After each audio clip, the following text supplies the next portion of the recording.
নির্বাচন হচ্ছে একটা সিস্টেম। এই শহরের কে মেয়র হবে? নির্মাতা এবং সংস্কৃতি বিষয়ক উপদেষ্টা মোস্তফা সরোয়ার ফারুকীর ফেসবুকে ট্রেলার প্রকাশ পাওয়ার পর থেকেই আলোচনায় রয়েছে 840। এবার 840 নিয়ে এসেছে নতুন সুখবর।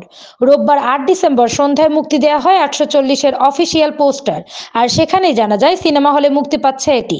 840-এ অভিনেতা নাসির উদ্দিন খান, মার্জুক রাসেল, ফজলুর রহমান বাবু, জাকিয়া বাড়ি মম সহ রাজশাহী ও নওগাঁর বেশ কিছু স্থানীয় অভিনয়শিল্পী অভিনয় করেছেন। সিনেমাটি প্রযোজনা করেছেন Nusrat Imroz Tisha in association with Impress Telefilm. চিত্রগ্রহণ করেছেন শেখ রাজিবুল ইসলাম, সঙ্গীত পরিচালনায় ছিলেন পাভেল আরিন ও সাউন্ড ডিজাইনার রিপন নাথ।